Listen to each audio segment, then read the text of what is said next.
I was raised by my aunt and uncle, who hated every minute of my miserable existence. The fire that killed my mother deformed the upper right side of my body when I was 4, making my face nasty and my fingers like twisted twigs. My shoulder is all scars and dead skin, bulbous, ruddy ugliness. My only good feature was the hair, always lustrous and impossibly silky, no matter how bad the products I could use were. My aunt brushed it for me almost ritualistically, not because she cared about me, but because she said I could do nothing right on my own, and the only attractive thing in me had to be taken care of. Every night she would softly untangle my long locks, avoiding my face in the mirror with eyes full of repulse. When a man shows interest in you, give yourself to him immediately.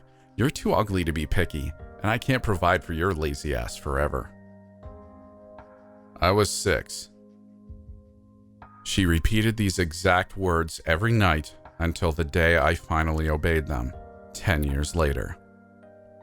Until then, I suffered in the hands of the only family I had, my mother's way, younger half-sister and her churlish husband. My uncle would make me wake up in the middle of the night so I would make food for him, or clean something up on his whim. When I looked scared or hurt from being shaken out of my sleep in my frameless mattress, he'd laugh at me. I just want the food. Few men would do you the favor of sticking their dick on you. I cried bitter tears, my clumsy, crooked hands constantly dropping pans and utensils. When I had to go outside, my aunt made me use heavy makeup to camouflage my maimed face. But I had to walk for over an hour under the burning sun to get to school, so everything liquefied before I even arrived. It was sticky and always hurt my eyes, a reminder that ugliness had to be constantly punished. I didn't hate my aunt and uncle at first, because I didn't even see myself as a human being worthy of this emotion, or any other. Despite my horrible face and the constant bullying and humiliation I was submitted to, when I hit puberty, my body became attractive, which proved to be even more hellish. Men would catcall me almost every day, seeing my pretty hair and large hips from behind. But as I turned to them and showed my face, they called me names that were uglier than myself. Sometimes they would say I was a monster that should die and punch me. Boys at school joked about having sex with me in the dark, with rags covering my face, or simply slitting my throat, getting rid of my ugliness to pleasure themselves with my body. I didn't think about suicide either. I wasn't given to have such things as emotions. I cried when my body wanted to cry, as simply as I went to the bathroom when my body wanted to go. Inside, though, I was breaking, bit by bit, without noticing. Inside and subconsciously, I hated my aunt, who used to be as broke as my mother, but climbed her way through life screwing a classless prick who earned money enough to provide her a comfortable life without having to work. I hated her beautiful, delicate, spotless face. How she looked like an adorable duck when she was being mean, squeezing her eyes and pouting. I hated that she was petite enough to never be harassed for her curves, and the jokes her husband made about raping me. I hated that they moved me to a camping tent in the backyard when she got pregnant, because they need my room for the baby stuff. Not for the baby. They had a way larger room for their still unborn child, just for the extra things they bought for the child. I was 14 when I was kicked from my small room like a sick dog. Between this and my new curvy body, those 2 years were by far the worst period of my life. I had to bathe outside, but my aunt still came to brush my hair, eager than ever that it was enough to get rid of the eyesore I was. The day I met Altair Mortimer, was the first time I ever thought about ending my deplorable existence. I had just dropped school and had been walking around downtown for 3 days. I smelled and had to beg for food or scavenge the garbage while I thought about what to do next.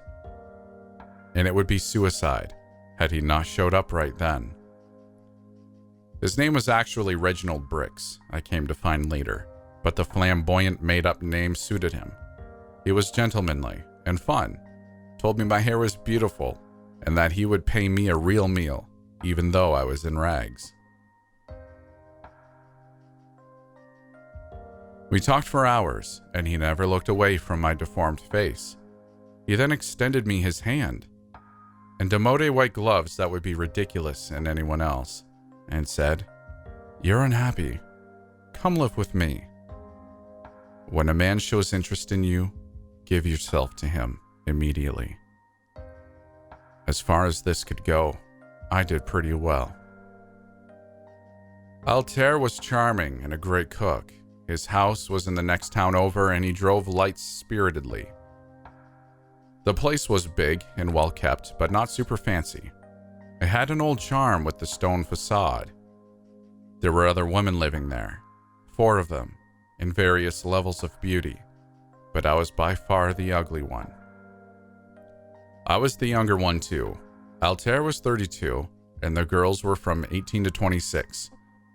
These days, one could think this is problematic, but we didn't care. We all had been literally pulled out of a trash can. We all dined together.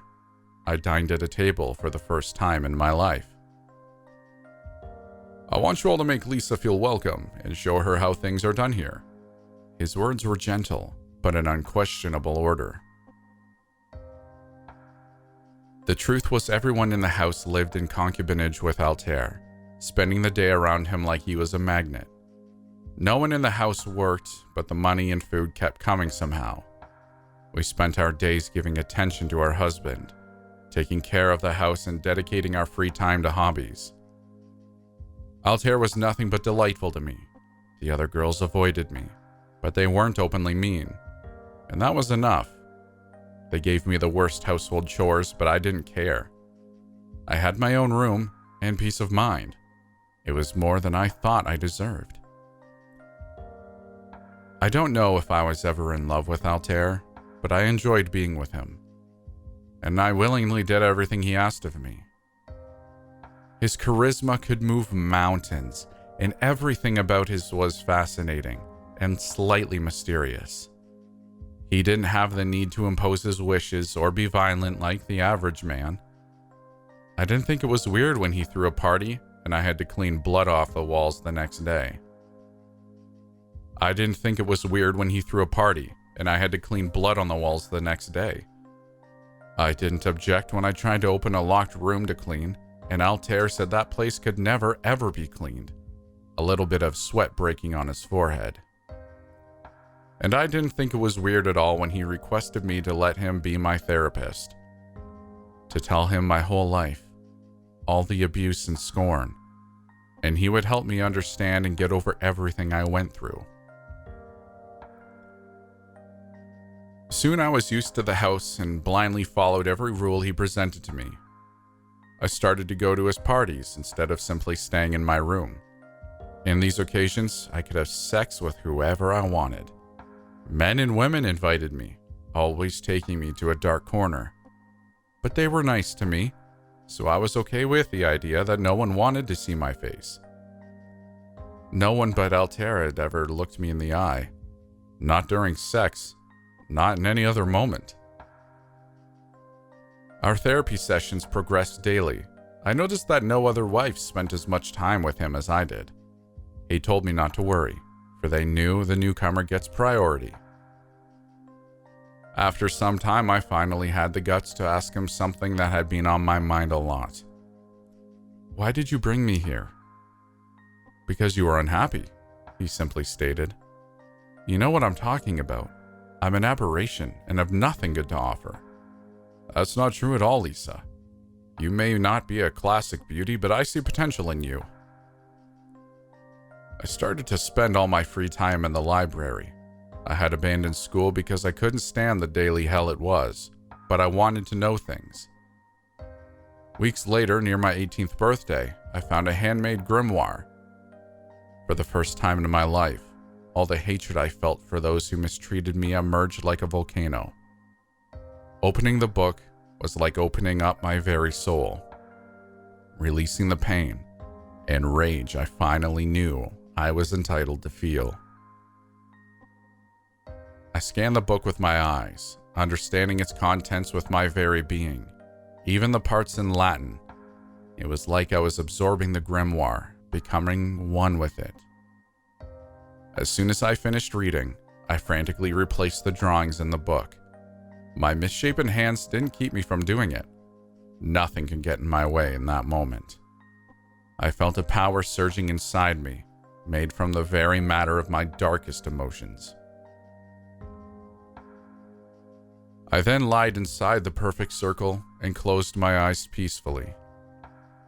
A single second seemed to pass, but it was already dark outside. I got up and immediately saw my hands. They weren't only normal. They were the prettiest hands I have ever seen.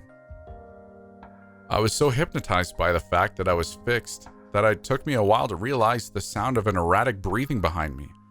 Like a living creature just acquired lungs and was doing its best to use them properly.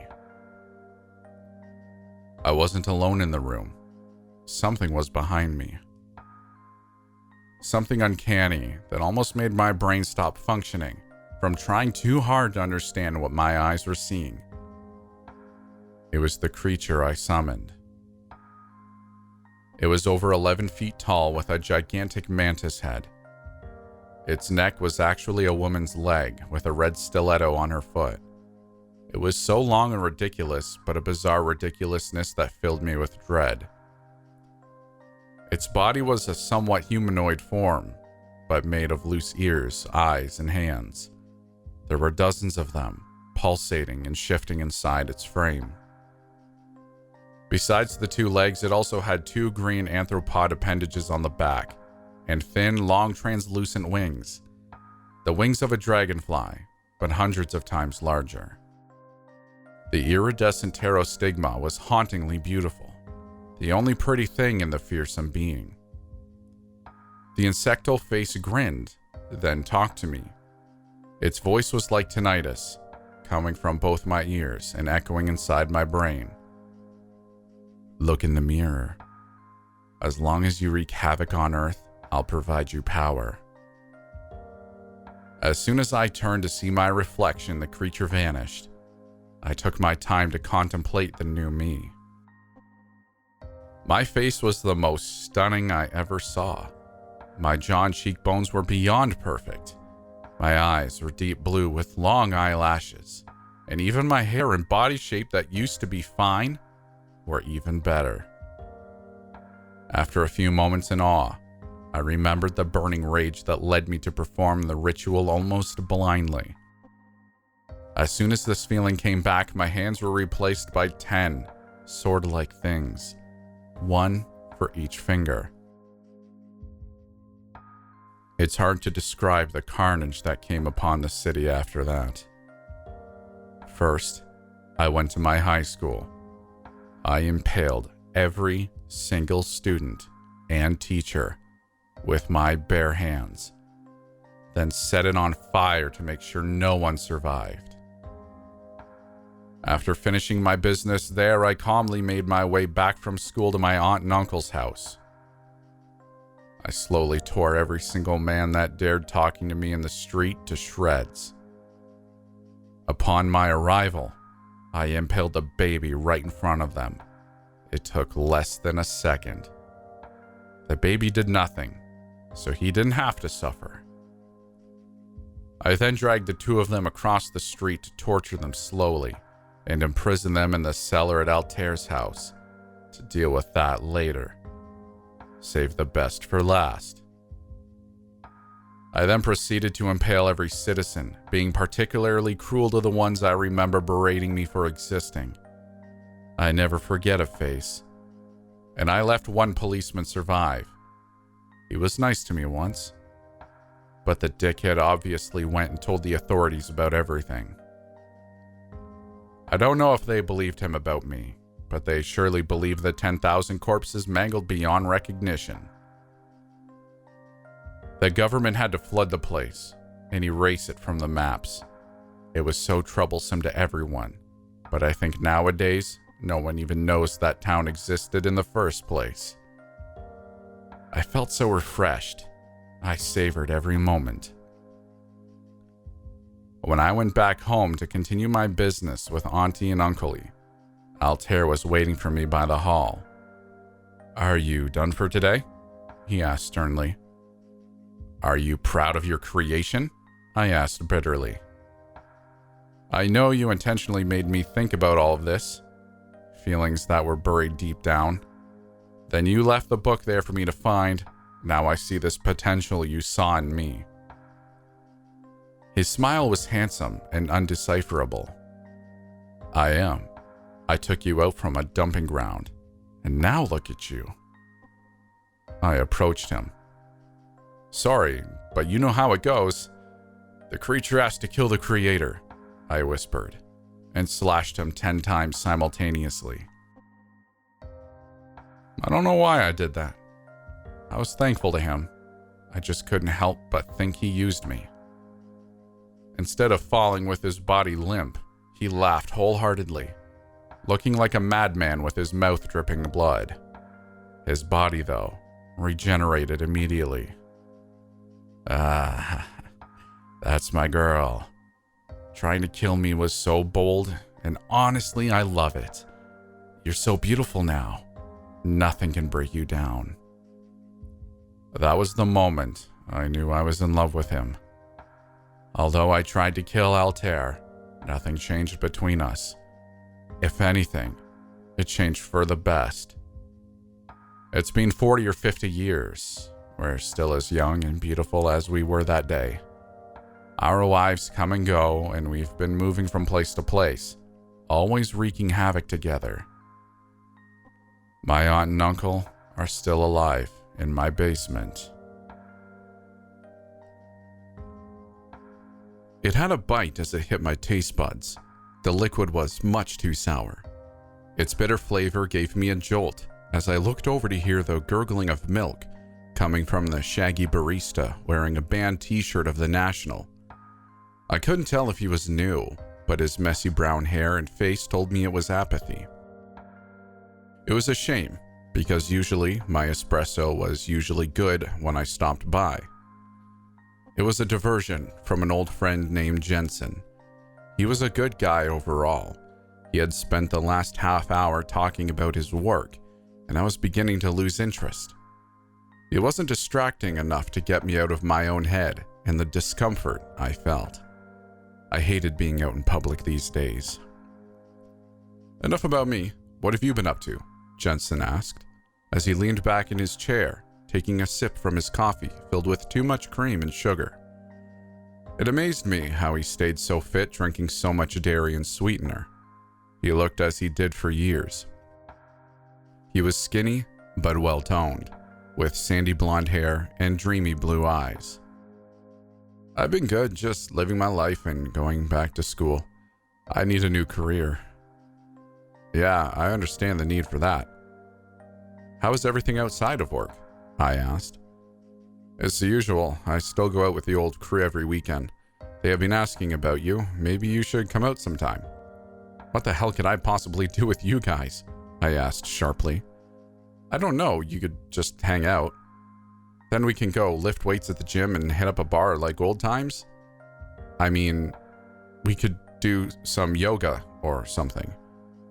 "Yeah, not really my speed these days, Jen," I replied. It wasn't like the old times. I had traded my stiff drinks of tequila for coffee and the weights for binge-watching shows on Netflix.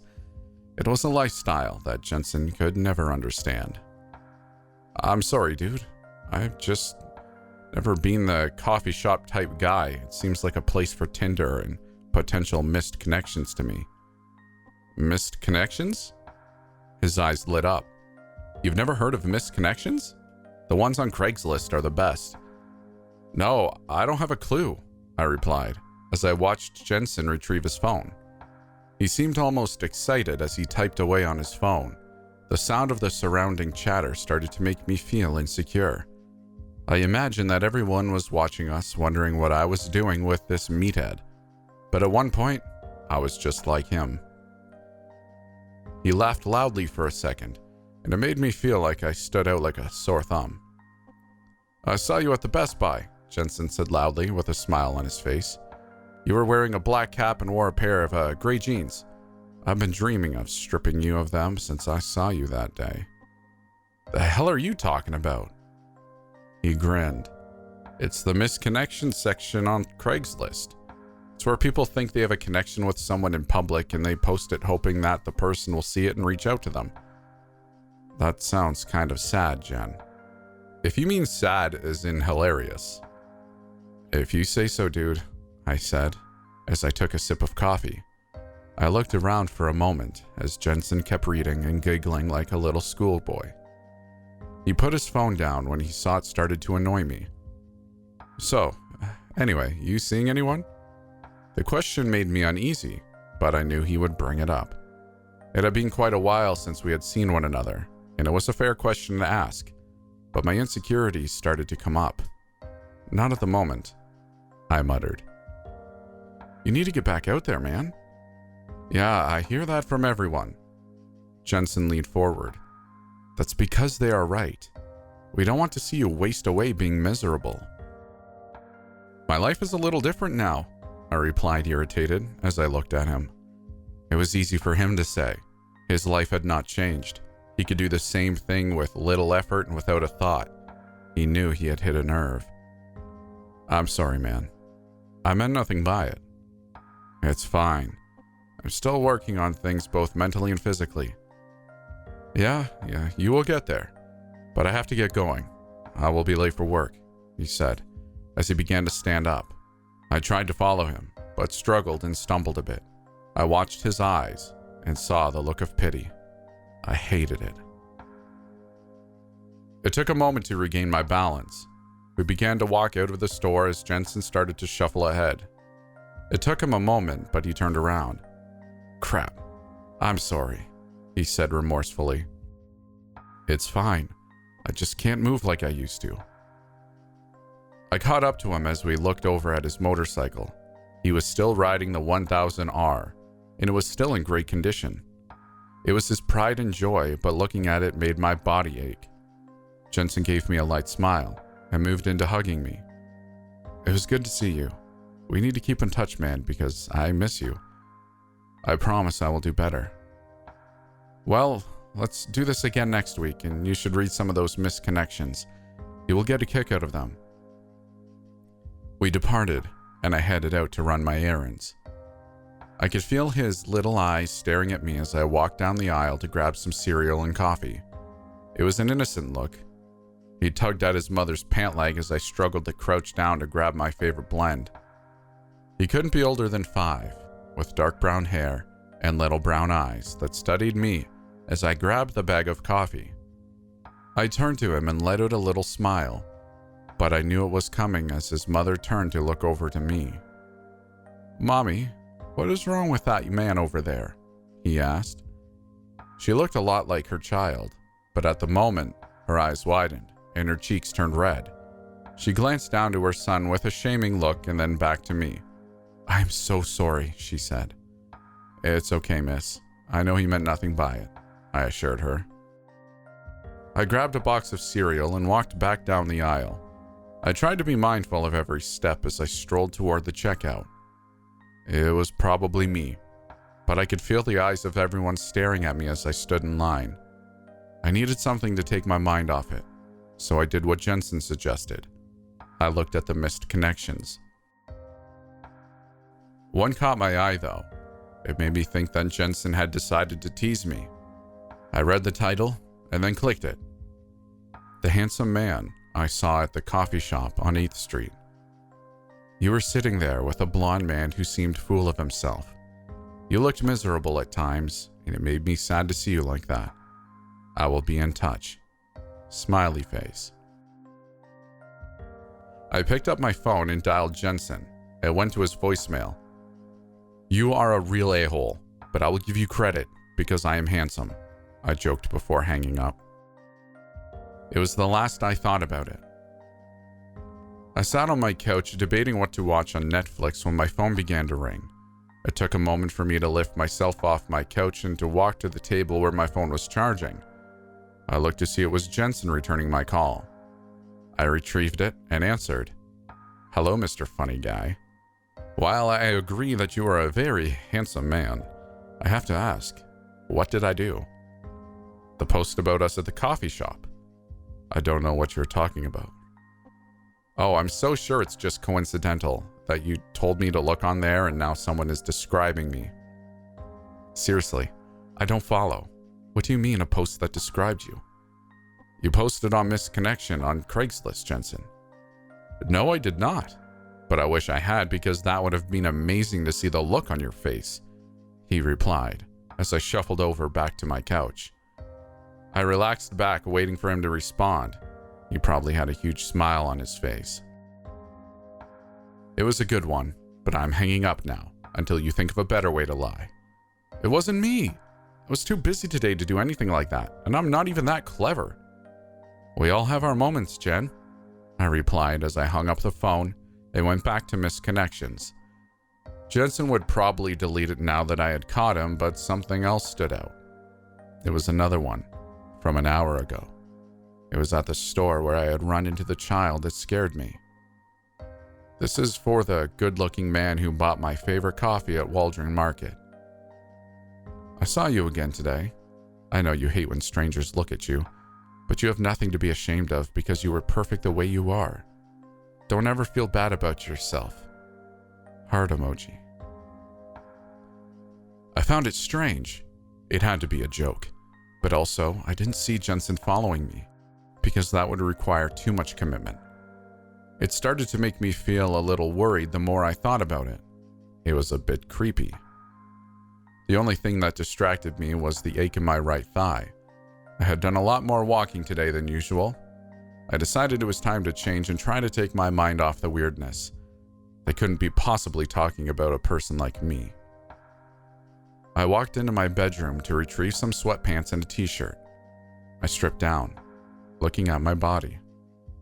I was once a man in great shape, but now that muscle had now been replaced with ugly scars that riddled my torso and lower body. It was the big one that bothered me the most. It was the metal rod and fake foot that made my right leg. They saved my life that night, and multiple surgeries allowed me to still function. The one thing they couldn't save was my leg. It took months to get this one, and I'm still getting used to it. I lumbered around like a robot in a bad sci-fi movie, and it was the reason of me being insecure. I cursed the drunk driver who ran a red light and crashed into the right side of my motorcycle. It was a night that changed everything. He robbed me of more than just a fully functioning body that night. The sound of my phone went off again, and I answered it. "Dude, you need to call the police."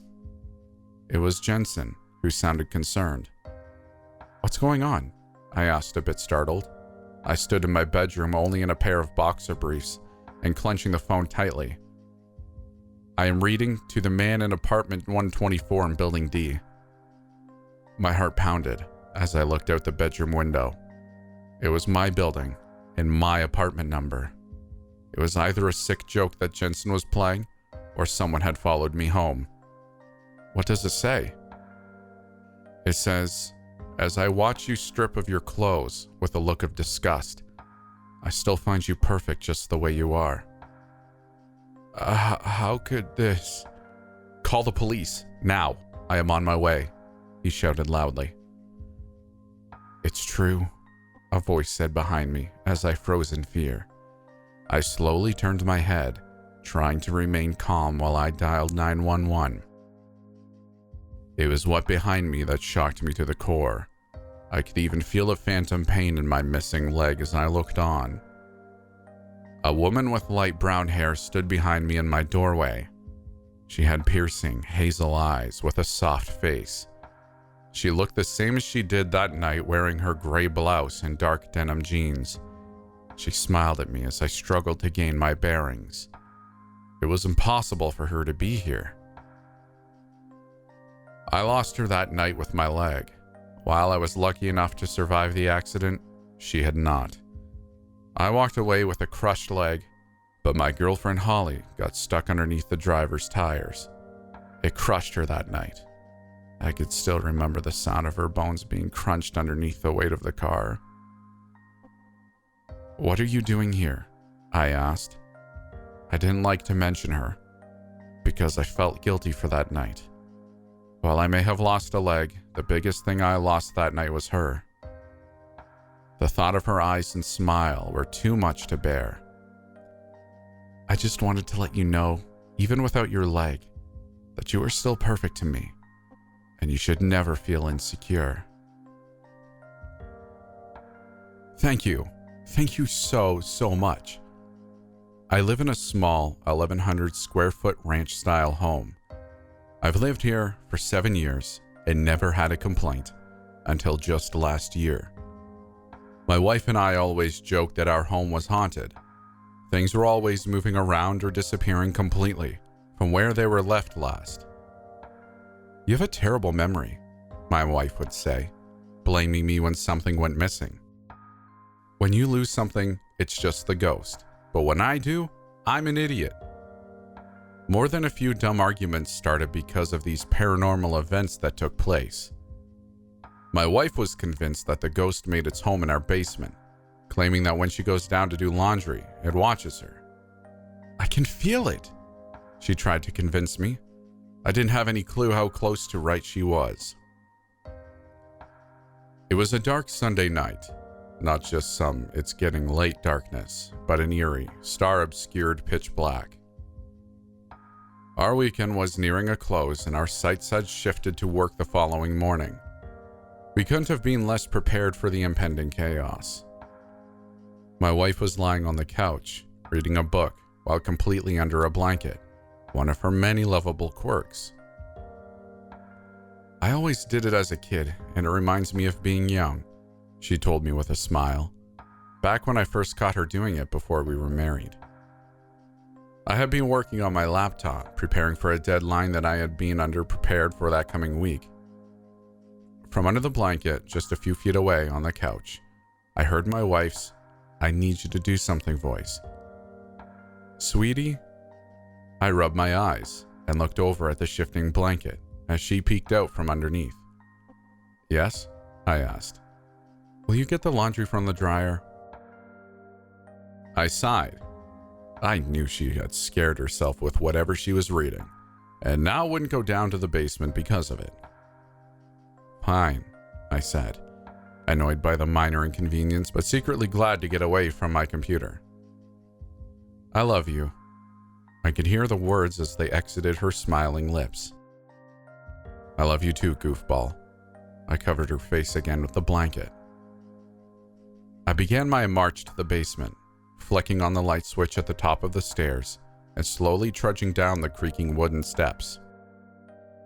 The basement has always been a good 10 or more degrees cooler than the rest of our home, a fact that didn't help to ease my wife's fear of being alone in it.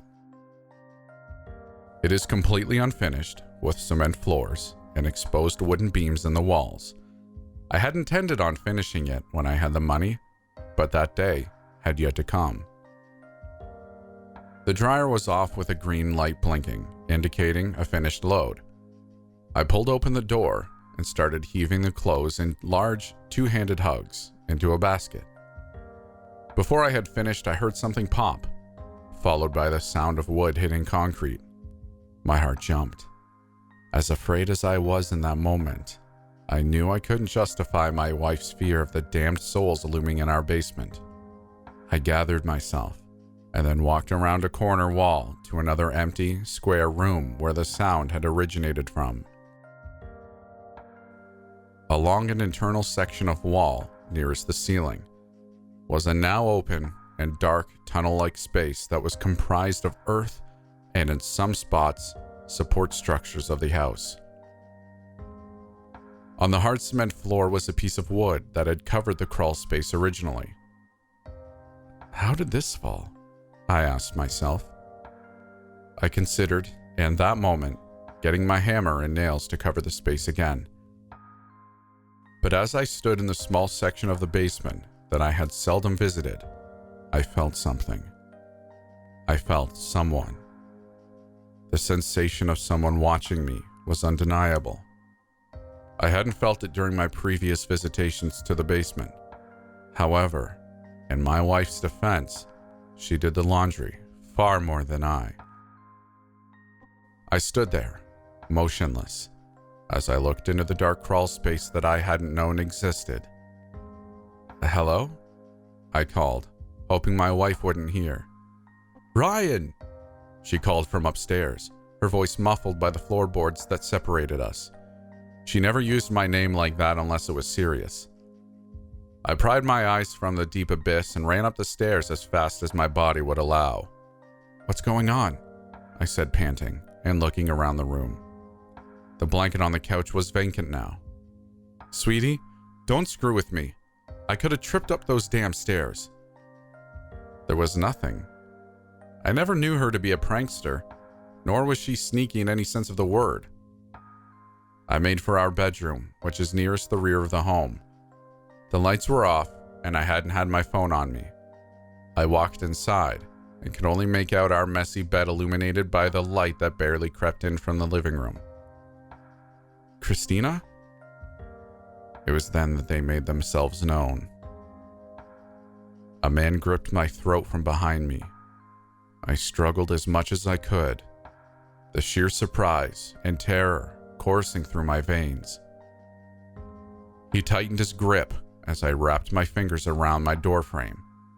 He had been directing our struggle into the hallway, and I wasn't going easily. When I thought I was finally shaking his grip loose, a second person approached us and rammed my head into the wall. I could feel the blood leaking down my face slowly. My vision was faded now, and motor skills had been dialed down to 2. They silently directed my body back to the basement stairs and tossed me down. "Christina." I could barely even formulate her name with my lips as I stained the concrete with my blood. I tried to lift myself, but sent a shock of pain through my arm as I realized I had broken several fingers. I lifted my head and watched as 3 figures made their way down the basement stairs behind me. The last one had her in his arms. She was bound like a trophy deer and unable to speak through the duct tape that was wrapped several times around her head. Screw you," I managed. They dropped her carelessly on the floor with a thud. I shook my head and felt tears filling my eyes. One of the men approached me and grabbed my leg before dragging me closer to her in the center of the basement. I tried to look into her eyes. They had hit her too hard, and now she was barely conscious. "It's okay. You're gonna be all right," I mumbled quietly, through my tears to her, unsure she could even hear me. Behind us, the 3 men had been gathered, silently whispering to one another as they pulled supplies out of a duffel bag. My strength had left me completely. I was sure that I had a broken leg as well as all my fingers, and my head injury made comprehension of anything a difficult task. I shifted my hand that still had function up to my face and wiped away the blood and tears from my eyes. The men had dispersed and began making a shape on the ground around my wife and I with spray paint. They filled the room with odd rune-like symbols before lighting candles. "What is this?" I yelled through my pain. The men were unfazed and continued finishing up the process. I heard a muffled grumble coming from my side. I writhed over and saw her blinking back to consciousness. Shh, it's okay," I said, broken-hearted and panicking. I watched tears fall from her cheeks onto the cold ground. A hard kick to my ribs pulled me out of this moment, and I could hear her whimpering through the tape. The men were laughing. The sadistic idiots laughed as they took turns kicking me and my wife as we lay helpless on the ground. I could hear her gasping for air, and suddenly, none of my pain mattered. When they finally grew tired, I struggled to listen as they whispered something about sacrifice. I needed it to end. Her suffering. I couldn't watch her in pain, choking and crying in a puddle of her own making. The flashbacks came as every story and movie predict. She was so beautiful the day we first met. Sarcastic, but quick to apologize if she thought she offended you. She loved laughter and only lived to please the people around her. Selfless and gentle. There was a change in the demeanor of our attackers. Where before everything was a game to them, now they seemed more serious. One of them approached Christina with a small knife in hand. Through pain, through suffering, we summon thee. His voice spoke, breaking their long silence. I couldn't watch as he hunched down over her, silent tears falling from her eyes. Please, please, I said, desperate for divine intervention. And then, he came.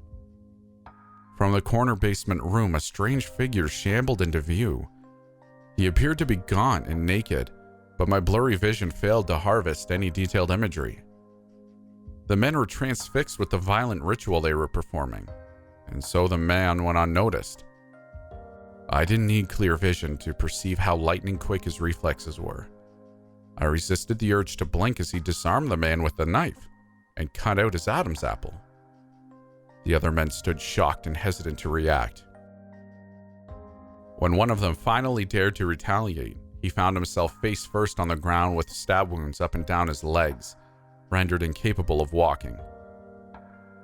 The third man had clearly gone into a state of shock. He attempted to flee toward the stairs, but the naked man caught him quickly and viciously carved at his face. I couldn't fathom what was going on. My wife was whimpering still, but had as full a view to what was happening as I did. The naked man stood to his feet, covered in blood and clenching the knife. He approached me slowly, turning me onto my back to face him. I could see now that he hardly looked human at all. His arms and legs were covered in what must have been years' worth of exposure to dirt, and his eyes glowed like a cat's in the dark. I attempted again to wipe my eyes when he held out his hand. He was grasping the blade of the knife now, and toward me he pointed the hilt. I accepted. He lifted me to my feet and directed me toward the second man who he had rendered unable to walk. "No, please," he said, visibly trembling. Those words meant as much to me than as they did to him just a few minutes before. I won't say here what happened next. I can't. But the next morning, after a lot of deliberation, the police and several ambulances escorted 3 corpses from the property. My wife and I are blessed. We shouldn't be alive, and yet here we are a year later. She's pregnant now, and we can't wait for our family to grow from 3 to 4.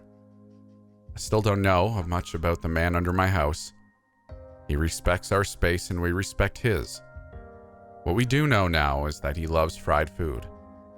There's not much you can do to say thank you to someone who saved the life of your entire family, but I think that a bucket of fried chicken every night is a good start.